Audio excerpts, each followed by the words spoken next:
What's going on, guys? This is another episode here, Nolan's Pod. Um, Today we're gonna be talking about NFL. It's only one day until NFL season starts. Tomorrow we have Thursday night football. Remember, about 2 weeks ago, I updated you guys on the contracts of these NFL players. Some of these contracts have been signed, some of them haven't. So let's get right into it without further ado. Brandon Ayuk, wide receiver for the San Francisco Giants. Remember, he had that long holdout. He signed for 4 years, $120 million back with the San Francisco 49ers. He did admit that he made this process a living hell, which he did. ESPN NFL insider Jeremy Fowler said that this 4-year, $120 million offer for Brandon Ayuk, this contract was on the table for him. This same contract was on the table for him weeks ago. He could have signed this weeks ago, but he didn't. He probably more than likely didn't end up getting what he thought he was going to get, and he just took this contract that he had weeks ago. So if it was his same contract that you had weeks ago, why you just now signing it now? Why you just sign it then? You trying to gain all this leverage and get paid this money that you might not be worth. You know what I'm saying? Instead of the drama, just sign a contract that you end up signing anyway, which you did in the first place. His teammate and offensive tackle Trent Williams signed literally yesterday. He signed back for a 3-year, $82.66 million extension. The offensive tackle Trent Williams. He was in a holdout, but he didn't cause as nearly as much drama that Brandon Ayuk caused. Not to mention that Trent Williams' signing bonus is $25.69 million. His signing bonus is $25.69 million. Oh my God. That's a lot of money for both guys. CD Lamb, remember, he was holding out till he got a contract from the Dallas Cowboys. He signs for 4 years, $136 million. Obviously, he's a huge part of what the Dallas Cowboys do and would like to do. So it was important that they signed him back. That's good for Dallas.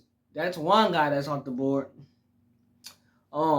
Hassan Reddick has not signed an extension.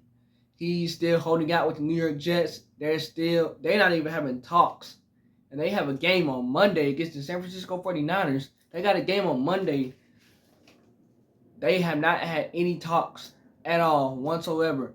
And you trade for this guy, and you don't even want to give him a contract, and he's just holding out this long. It's beyond me. It's beyond me, but it's something that the Jets, I'm not surprised because it's the Jets.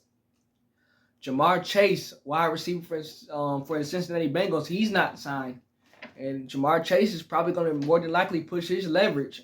And what I mean by that is, it's in Jamar Chase's control. I'm going to explain to you why. If Jamar Chase doesn't have a contract by this Sunday, it's okay. Because they play the New England Patriots. We know the New England Patriots are rebuilding. They're starting from scratch. They got a new quarterback. We know they rebuilding. We know they're not the Patriots old. We know that Jamar Chase does not have to play in this game. The Cincinnati Bengals are still going to win this game. So it's okay. Nobody has to panic if Jamar Chase does not play Sunday because of his contract situation. The panic needs to start in week 2 when the Cincinnati Bengals play the Arizona Cardinals. God dang it. Stupid. I'm dumb.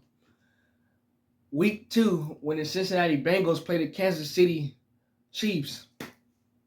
How the heck did I get the Arizona Cardinals confused with the Chiefs? Stupid. But yes, they play the Chiefs. That's Jamar Chase's leverage right there. You need Jamar Chase in order to beat the Kansas City Chiefs. Let me repeat that. You need Jamar Chase in order to beat the Kansas City Chiefs. It's not like week 1 where you don't need Jamar Chase and you still going to beat the New England Patriots. You need Jamar Chase to have a chance to beat the Kansas City Chiefs. That's Jamar Chase's leverage. He can get a contract signed by week 2 because they need him against the Chiefs. No question about it. And Jamar Chase, he wants to top Justin Jefferson's contract. 34, 35 million Justin Jefferson, I think he's making. He wants to top Justin Jefferson's contract. I don't know if he will top it, but he will certainly be close to that $34, $33 million number. But that's his leverage, pushing his leverage to week 2 when they had to play the Kansas City Chiefs. And then last but not least, my last guy that I'm going to mention who's not signed is Dak Prescott. I told you guys 2 weeks ago. I'm going to say it again. If Dak Prescott does not have a contract extension by this Sunday, this is his last year as a Dallas Cowboy. This is Dak Prescott's last year as a Dallas Cowboy. I told y'all 2 weeks ago, it's different between a wide receiver, offensive tackle, cornerbacks, linebackers, defensive end. A quarterback is different from any other position on the field. It's different. When a quarterback does not get a contract extension, and he feels like he deserves one, and he doesn't get one before the season starts, that always fractures the relationship. If Dak does not have a contract by Sunday, say Dak goes out and he balls out this year, but he gets hurt, do you really think that Jerry Jones is going to still be sitting there willing to pay this man, knowing that he got hurt? That's why these quarterbacks push so hard to get these contracts signed before the season starts, just in case you get hurt, you got your money. You get hurt during the season, you got your money. God forbid that Dak Prescott gets hurt this season. I hope that Dak has a great season. If it wasn't for Action Jackson Lamar, Dak Prescott would have had MVP last year. But he finished runner-up. That's okay. He had one of his best seasons. And especially with Mike McCarthy taking over the offensive play calling, Dak Prescott had one of his best seasons. So he can make the case that he deserves a contract extension. One of the other things that's holding Dak back is that, when the calendar flips to January and it's playoff time, Dak disappears. That's one thing that might be a holdover, that he's not getting his contract. But I still feel that Dak deserves his money. And I'm going to keep saying it to y'all. Like I said before, if he does not have a contract extension by Sunday when the first game is played, this is Dak Prescott's last year as a Dallas Cowboy. You don't have to believe what I'm saying. I'm not saying that I'm right. I'm not saying that I'm wrong. But it's different when it's a quarterback. The relationship is going to be fractured. I'm telling you. Moving on. Tomorrow's game, the Baltimore Ravens play the Kansas City Chiefs. And on Baltimore's side, these guys, they can say, oh, it's just another game. Lamar can say, oh, it's just another game. Whatever. Players lie all the time to the media, if you hadn't noticed before. And for this whole Baltimore Ravens organization, I'm not saying that they said that this is just another game. I'm not saying that they said that. I don't know if they said that for sure or not. But what I'm saying to you guys is players lie all the time. You have players that play their old team, they play their former team, and they be like, oh, this is just another game. No. This is not just another game for the Baltimore Ravens. This is the team that you're playing in Kansas City, who came into y'all house last year, and beat y'all in the AFC Championship game. And they advanced to the Super Bowl after beating y'all. Baltimore Ravens are going to Arrowhead tomorrow Thursday Night Football, Week 1, first game of the regular season. Y'all finna play against a team who whooped y'all butts last year, and it was only 17-10. That's it. Defense was phenomenal. Offense just forgot what made them successful, and that's running the ball. But to sit up here and say, oh, this is just another game, which I'm not saying that they said that because I don't know if they said that, but I'm just going off of what most players and players in the past have said when they play their former team or when they play a team that beat them the season before. You want to get revenge on the team that beat you. So no, this is not just another game for the Baltimore Ravens. Y'all are going to Kansas City. These are the guys who kept y'all from bringing the Super Bowl. You want to beat these guys. You want to send a message. Patrick Mahomes is standing in y'all way just like he's standing in everybody else's way. You know what I'm saying? You want to send a message. You want to beat these guys opening night, Thursday Night Football. This is not just another game. Despite what these players tell the media, it's a lie. It's all cap. It's not just another game. This is a big-time game. This is prime time. This is a big-time game for the Chiefs to show that, hey, we going for a three-peat. We beat these guys last year during the AFC Championship game at their place. Now we at our place. We trying to three-peat this year. We finna beat them again. The Baltimore Ravens added Derrick Henry, so running the ball is the focal point for them. Lamar doesn't have to do it all by himself. Running the ball is a focal point for them, and that's why they got Derrick Henry. They tried to get him last year at the trade deadline, but they ended up getting him this offseason. But this is not just another game. This is huge for both teams, but especially the Baltimore Ravens, because Patrick Mahomes is always standing in somebody's way, and he's standing in Lamar Jackson's way. This is not just another game. I promise you that. I promise you that. Moving on to some WNBA. For whatever reason, first of all, WNBA.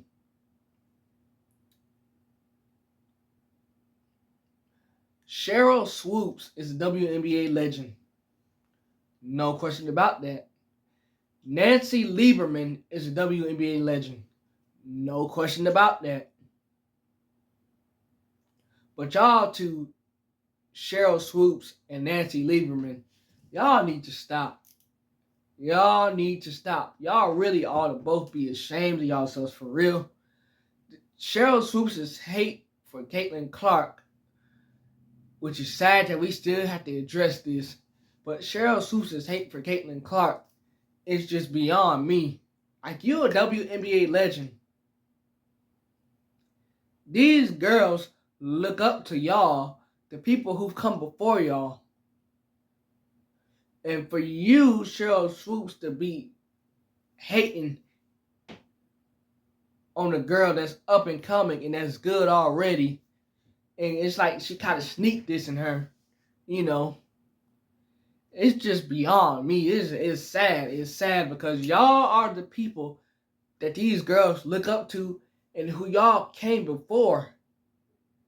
Y'all came before them. Y'all paved the way for these girls to play now. Y'all paved the way for what the game is now. Why is y'all hating on the current generation? And it's not Nacy Limberman. It's just Sheryl Swoopes. And she apologized to Caitlin Clark earlier in the season, but that little fake apology was not sincere at all. I'm sorry, it wasn't. Sheryl Swoopes, she just said that apology just to keep the noise down. Just to keep the noise down, you know what I'm saying? That's all. Just to keep the noise down that, you know, she don't hate Caitlin Clark, but deep down inside, yes you do. You still hating on her. You still hating on her. And Sunday, I think Sheryl Swoopes was supposed to call the Indiana game, and she missed that game. And in her place to call that game, coincidentally, was Nacy Limberman. Now things took a little bit of a turn when Nacy Limberman appeared on the Stephen A. Smith show on Stephen A.'s podcast, and they chopped it up and they kind of talked about Stephen A. and Nacy Limberman. They talked about, what was going on in Sheryl Swoopes' hate for Caitlin Clark, and Nacy Limberman also revealed that she had talked to Sheryl Swoopes on the phone, just to kind of give Sheryl Swoopes some stats on Caitlin Clark and why, she shouldn't be hating on Caitlin Clark. And Nacy Limberman basically said when they were on the phone that Sheryl Swoopes really didn't want to hear it. She didn't really want to hear what she had to say. And because of that, now that Nacy Limberman has kind of went public with it on Stephen A's podcast, Sheryl Swoopes is not happy about it. And she responded back to Nacy Limberman, and it's been revealed now from both parties that they're no longer friends anymore because of this Caitlin Clark drama and because they disagree with one another. And Sheryl Swoopes is also going at Stephen A., which Stephen A's responded, of course, because he's not one to hold his tongue either. So, a fractured friendship between two ladies that's older in age, a fractured relationship, y'all not cool with each other no more. Just because y'all disagree with the player. Y'all disagree with each other about a player. I'm all for it. Nacy Limberman is a WNBA legend, like I told you guys. I'm on Nacy Limberman's side with this. She's defending Caitlin Clark. She's telling Sheryl Swoopes, you shouldn't have this hatred towards Caitlin Clark because of what she's doing for the league. She's making the WNBA better. Her and Angel Reese are making the WNBA better. They making this young generation of people, even people Nacy Limberman and Sheryl Swoopes' age, they making older people and people my age want to watch basketball. They want to watch the WNBA. Angel Reese and Caitlin Clark is making the league better. The viewership is up this year more than it has been in the WNBA ever.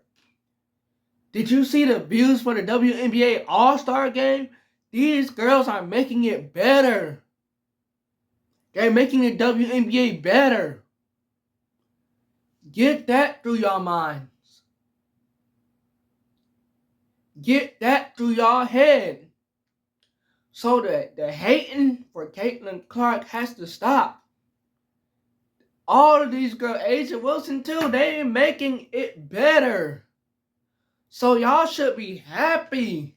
It shouldn't be no hate. It shouldn't be like that.